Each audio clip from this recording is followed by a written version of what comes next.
Eh, Siapa nih kira-kira yang mau bertanya duluan?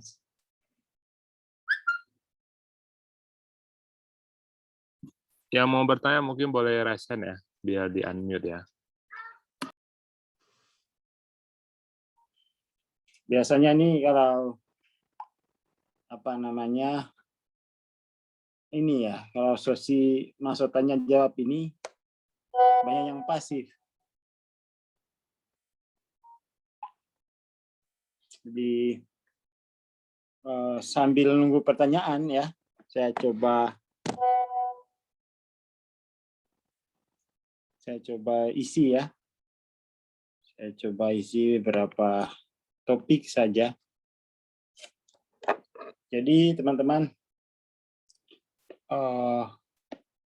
sebenarnya peta kesadaran itu, misalnya kan ini masalah lah ya.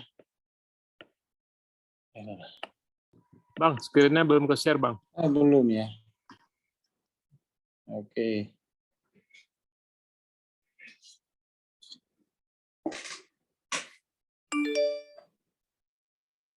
Jadi katakan ini masalah begitu. Ya, sebut saja misalnya apa masalah finansial, masalah penyakit ya jantung, diabetes, GERD, apalagi ya, cancer dan lain-lain. Nah, ini kan dalam peta kesadaran ya. Masalah-masalah ini, semua masalah-masalah ini itu terkait dengan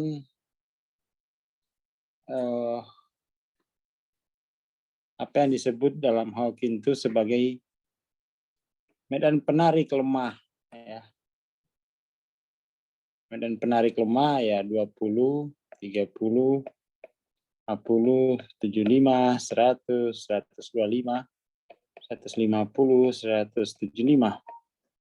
Jadi asumsi umumnya bahwa ya misalnya masalah finansial itu kemungkinan besar itu seluruh medan penarik ikut terlibat gitu ya. Ikut terlibat. Seperti itu. Jadi bayangkan kalau kita punya beberapa masalah, maka medan penarik ini arahnya itu banyak sekali ya. Bisa kayak begini. Bisa rumit. Jadi masalah yang aktual, tapi di baliknya kan ada medan penariknya.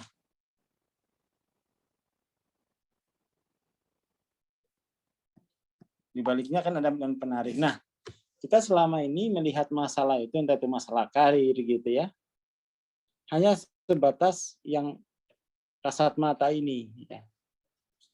Kita tidak pernah atau jarang berpikir itu, bahwa ada medan penarik di balik masalah itu, sampai kemudian kita belajar peta kesadaran. Nah, aktifnya medan penarik 20 sampai 175 ini kan konsekuensi dari berkesadaran ego ya. Berkesadaran ego, berkesadaran material. Kalau berkesadaran material maka medan penarik yang aktual itu ya sekitar sini gitu ya. Dan berkesadaran spiritual itu ya perjalanannya panjang. Mulai dari tangga spiritual ya. Jadi masalah-masalah medan penarik ini diketahui ketika kita mulai menapaki wilayah yang disebut dengan tangga spiritual ya, 200 sampai 499. Itu poinnya ya, itu poinnya. Nah, teman-teman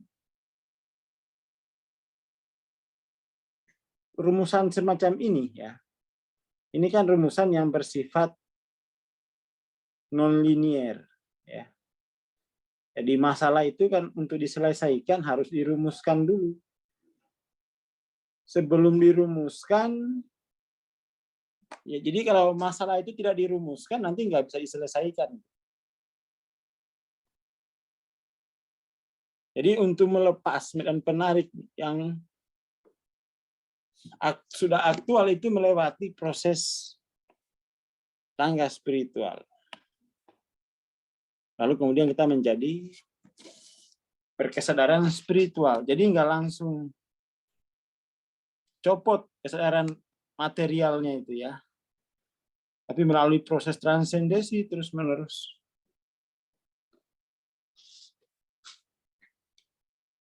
Mungkin teman-teman bisa menanyakan dari sini gitu ya. Silakan kalau teman-teman ada pertanyaan.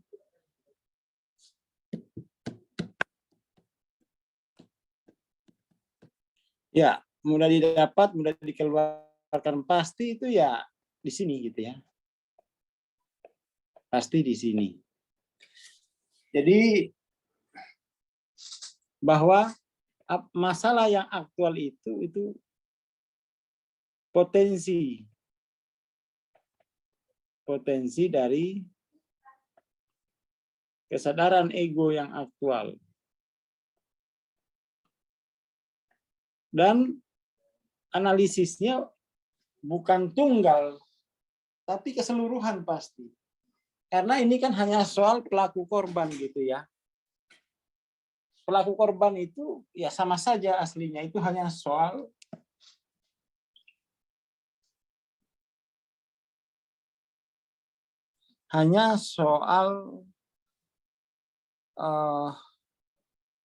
posisi saja ya. Hanya soal kutub.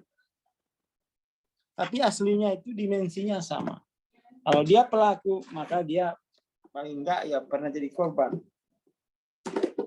Semacam itu. Jadi ya ini proses panjang ya. Apalagi misalnya medan penarik ini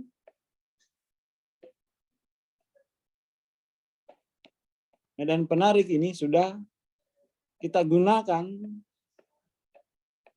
selama 40 tahun ya. 40 tahun. Artinya medan penarik ini sudah aktual dalam mungkin jutaan frame ya. Jutaan frame, dan itu ya sebelum frame itu dipahami, ditransendensi, maka frame tadi akan terus hidup. Seperti itu. Ya, ditransendensikan satu persatu, dan kita apapun sebenarnya masalahnya selalu ini gitu ya. Selalu ini. Selalu ini. Teorinya akan begitu. Ini kan rumusan masalah non-linear. Rumusan masalah yang bersifat non-linear. Sehingga kemudian tuh ya penyelesaian pun harus lewat proses transendensi. Lewat proses transendensi. Jadi masalah itu harus dirumuskan ya. Masalah, kemudian rumusan masalah, lalu penyelesaian masalah.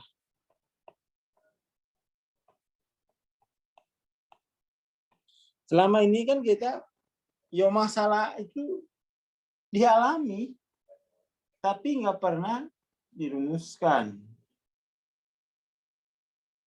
Kalau nggak pernah dirumuskan, maka nggak akan pernah bisa diselesaikan. Seperti itu.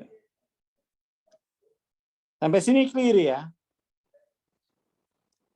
Sampai sini saya kira clear.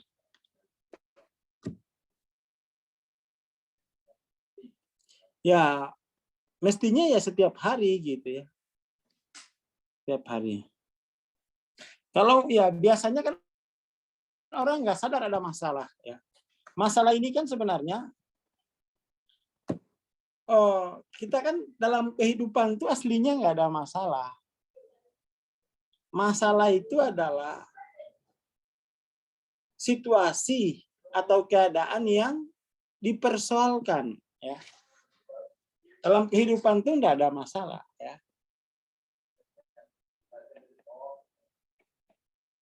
Dalam kehidupan itu nggak ada masalah. Adanya keadaan. Yang ada itu situasi atau keadaan. Jadi masalah itu sendiri sebuah konstruksi pikiran. Sebuah lokalitas atas situasi ya. Jadi masalah itu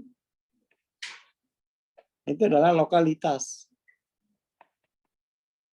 dari sebuah atau beberapa keadaan. Ya kan? Kan prinsipnya itu. Prinsipnya itu.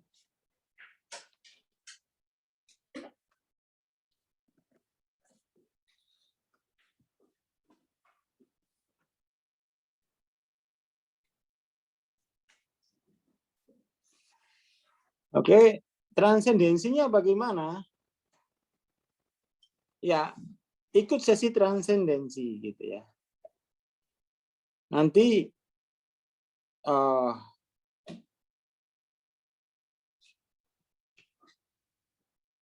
apa namanya?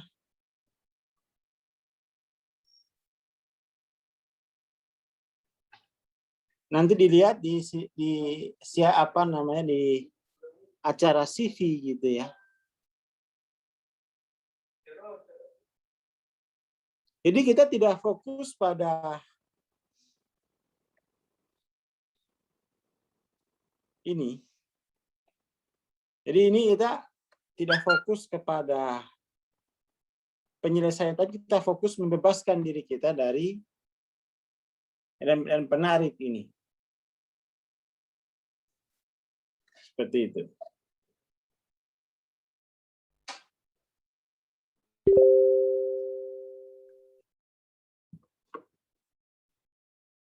Ya, kalau sakit nggak dipermasalahkan ya nggak apa-apa. Saya nggak ada masalah, tapi punya sakit. Yang nggak jadi masalah ya, nggak apa-apa, nggak ada apa-apa.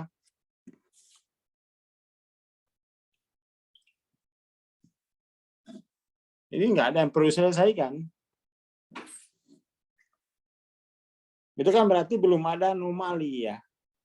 Biasanya itu kan masalah itu kalau harapan itu mulai tidak terpenuhi oleh keadaan ya. Seperti itu. Jadi kalau harapannya, jadi kalau nggak normal seperti yang lain, apa masalahnya? Kan nggak ada masalah. Kecuali pingin normal seperti yang lain itu baru ada masalah. Ya.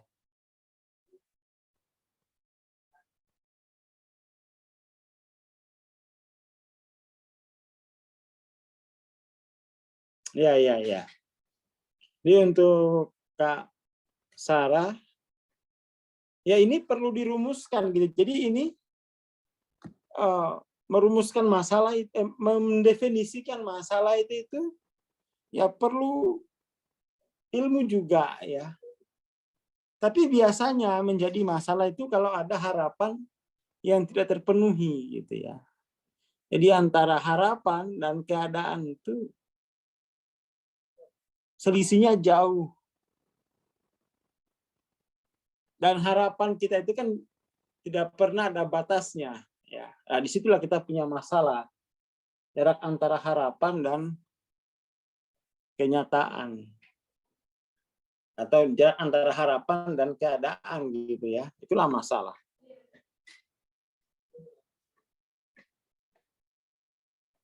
Sebenarnya bukan keinginan yang jadi masalah itu, harapan.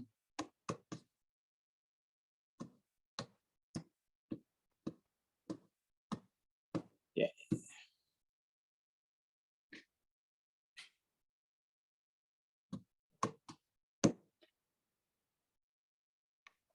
Seperti itu.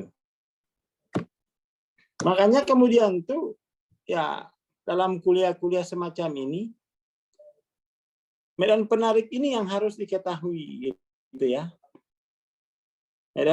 Setiap medan penarik ini ya perlu diketahui, dipahami untuk kemudian dilampaui gitu ya. Artinya proses transenden itu proses mengenali diri sendiri. Prosesnya itu adalah mengenali diri sendiri.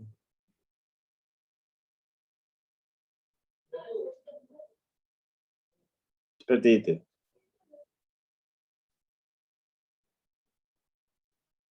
Jadi ya inilah pendekatan non-linier ya dalam melihat masalah-masalah yang muncul dalam kehidupan. Maksud saya itu gini loh, pertanyaannya tentang ini gitu. Kita kan selama ini kuliahnya tentang medan penarik, ya pertanyaannya tentang itu. Bukan pertanyaan tentang diagnosis ini, kita kan nggak ke sana arahnya gitu ya. Berarti selama ini ya menguap begitu saja kuliah tentang medan penarikan ya. Kita kan udah sampai ke dari 20 sampai 125. Nah, itu harusnya itu yang dipersoalkan. Bukan diagnosis masalahnya gitu ya. Seperti itu.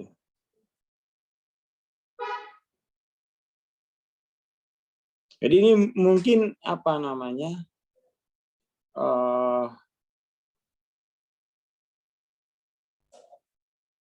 Mungkin belum fokus begitu ya.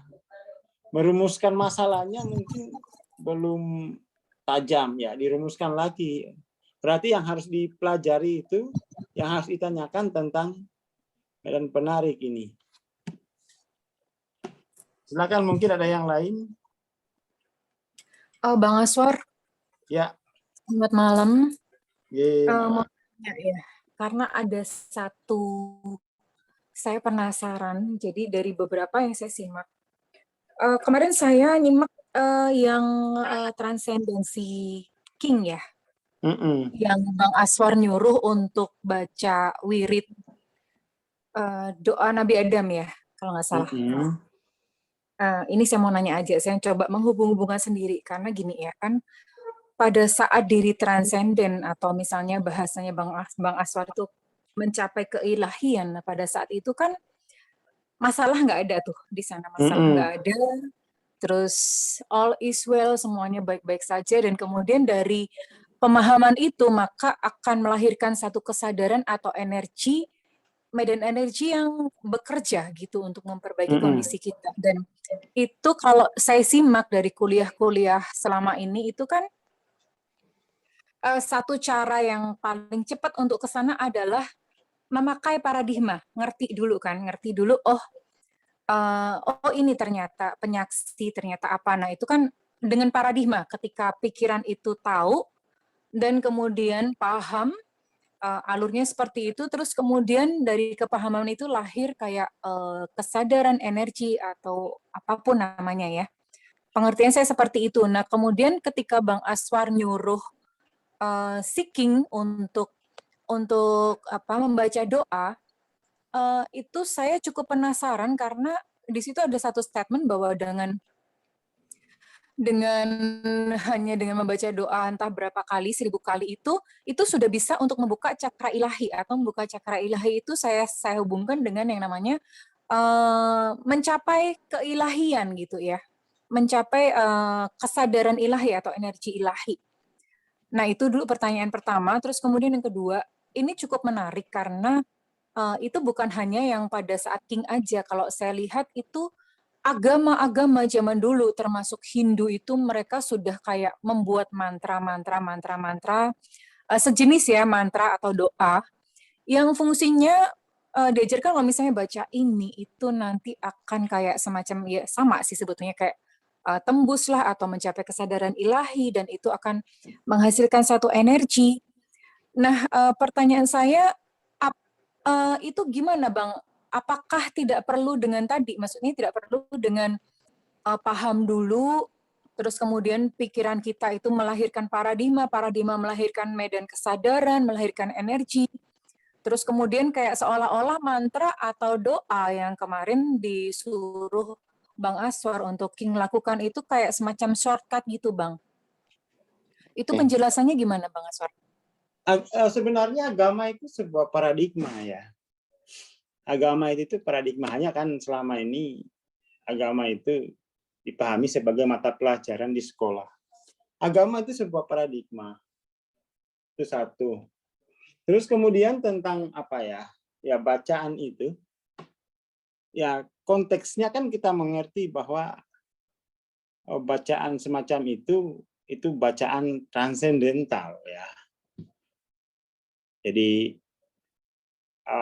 bacaan itu sudah terregister gitu loh, sudah pernah terregister gitu ya, sudah pernah terregister dalam kesadaran, artinya sudah ada yang mengalami, lalu kemudian tuh ya kita apa namanya kalau istilahnya di ini kan diijazahkan begitu. Nah, ketika diijazahkan itu kan diharapkan tuh dia mampu mengakses gitu ya. Ya secara intuitif ya kita katakan ini kalau kamu baca 1000 kali katakan itu kamu akan terregister gitu ya. Kesadaranmu akan terregister pada medan penarik dari ayat ini gitu. Jadi itu sebenarnya bukan shortcut ya. Bukan shortcut, itu sebuah paradigma. Tapi kalau orang misalnya nggak percaya agama, itu nggak berhasil gitu. Karena memang paradigmanya berbeda seperti itu.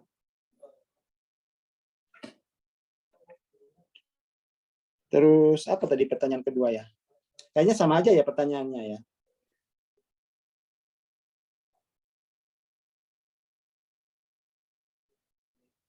Seperti itu. Jadi yang paling penting tuh gini ya. Selama ini kan kita menganggap bahwa keadaan pencerahan itu bisa stabil, iya. Sebenarnya pencerahan itu bisa stabil, bisa enggak. Dia bisa teralienasi gitu kan. Kalau kita baca bukunya Hawking begitu, Letting Go, kita akan melihat bahwa kesadaran spiritual itu ya bisa teralienasi oleh kesadaran materi begitu.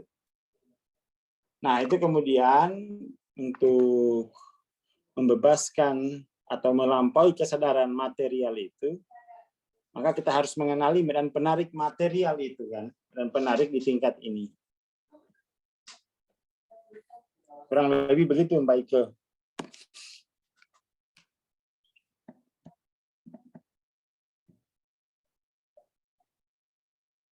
Jadi untuk mantra atau apapun itu sebenarnya ya asalkan sudah terregister gitu ya.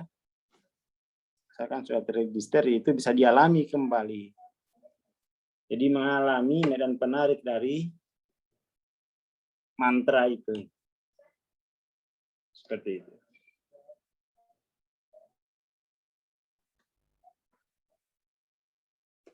Terus apa lagi ya?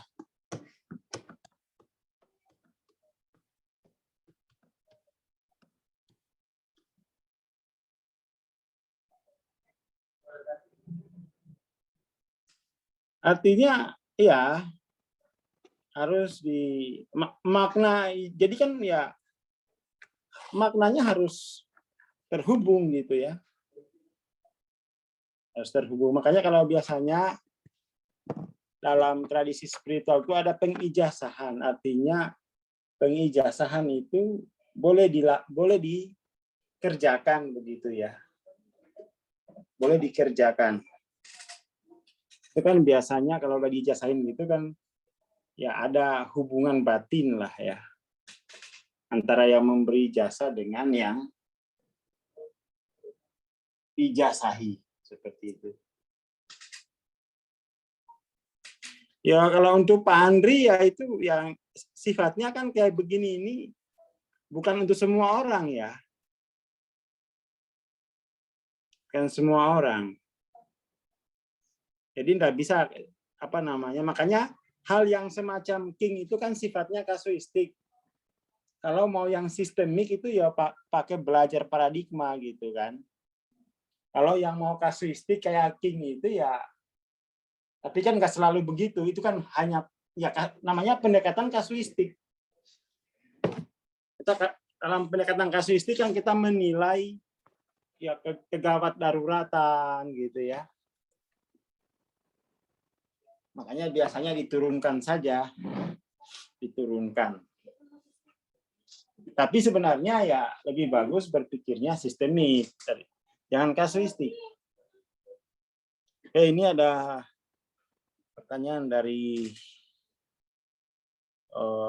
Mbak Mari. Ya, ledakan spiritual itu bisa bukan bisa berkali-kali, terus menerus juga bisa gitu ya. Makanya kan ada istilah estase ya. Ada estase, kita bisa mengalami. Kita bisa mengalami. Asalkan tahu bagaimana mengaksesnya. Seperti itu. Terus apa lagi kira-kira nih ya?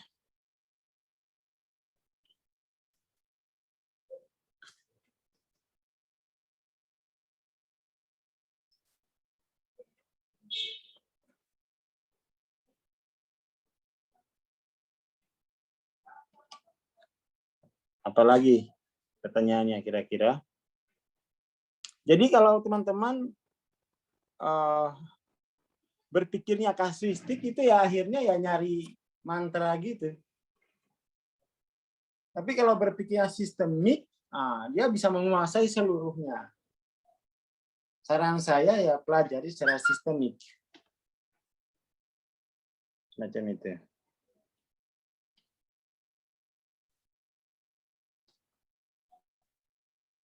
Oh, mungkin persoalannya ya, saya bisa merasakan aura kolektif masyarakat kita ini, saya kira persoalan dasarnya itu belum mampu mendefinisikan masalah gitu ya. Saya kira itu persoalan dasarnya. Belum mampu mendefinisikan masalah. Oh, ini persoalan terbesar ini.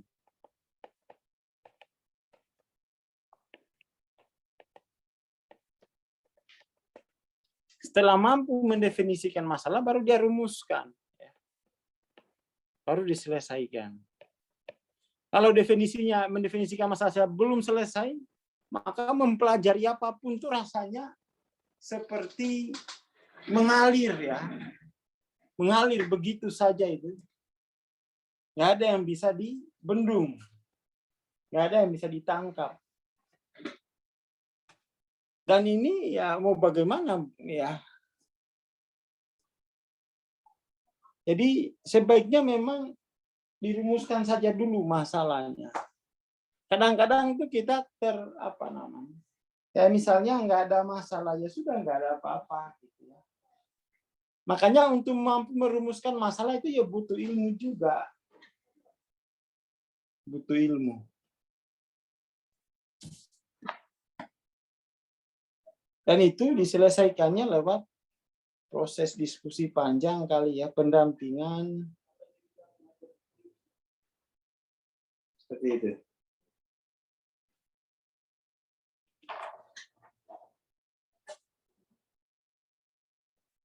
Tidak ada lagi pertanyaan.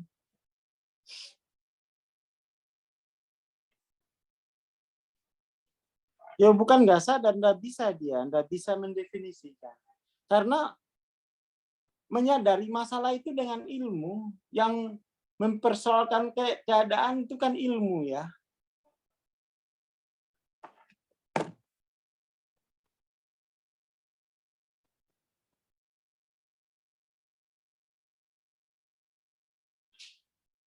apa ya, prakune kanthi laku. Artinya ilmu itu mesti direalisasikan ya. Direalisasikan itu artinya ya untuk menyelesaikan begitu. Jadi orientasinya itu penyelesaian. Biar medan penarik itu nggak datang, ya nggak bisa nggak datang. Itu kan kita kan dalam sistem sama aja. Biar angin nggak datang gimana ya, nggak bisa. Dan penarik itu kenyataan dalam kehidupan begitu.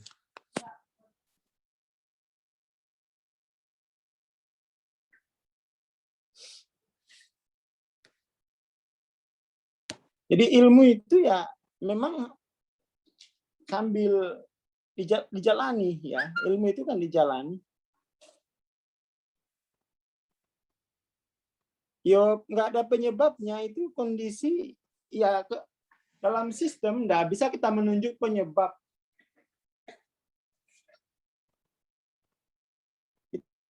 Itu nature gitu ya, itu nature. Sebuah siklus. Mungkin kenapa bagi sebagian orang itu mengalaminya cepat, bagi sebagian yang lain mengalaminya lambat, mungkin begitu ya. Budaya ikut menentukan itu. Budaya yang ikut mempengaruhi.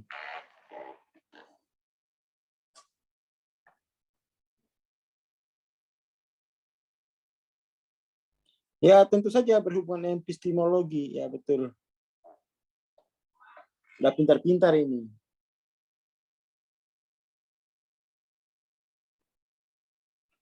Ya ilmu itu langkah awal untuk bisa mengetahui sesuatu. Diketahui dulu.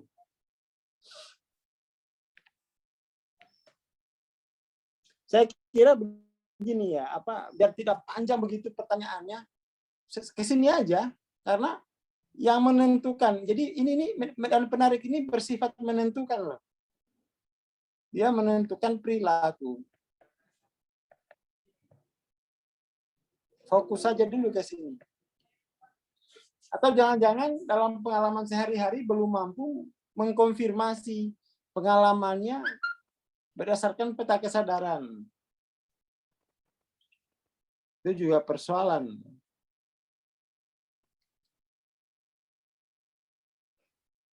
Seperti itu.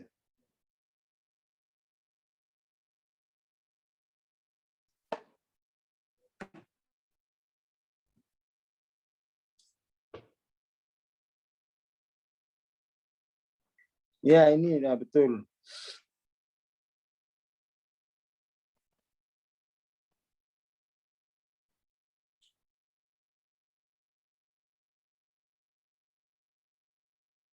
Ya, jadi ini perlu mengetahui ya. Perlu ilmu untuk mengetahui pengalamannya sendiri. Jadi bukan berarti kita mengalami terus otomatis kita mengetahui, itu enggak. Bukan berarti orang mengalami terus dia bisa memahami, enggak. Enggak otomatis dialami lalu bisa dipahami.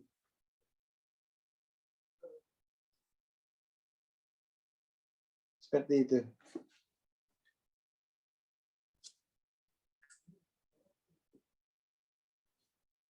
Saya kira itu dulu ya. Saya kira itu. Ya teman-teman mesti ya punya rumusan masalah ya. Rumusan masalah yang saya bahas malam ini yang seperti ini rumusan masalah secara nonlinear. Terima kasih. Selamat malam. Assalamualaikum warahmatullahi wabarakatuh. Waalaikumsalam. Terima kasih Bang Asor untuk sharingnya malam ini. Ya, sahabat kelas, kita akhiri kelas kita sampai di sini. Untuk rekaman, teman-teman bisa akses ya di link yang sudah dibagikan ya. Oke, terima kasih semuanya. Selamat malam.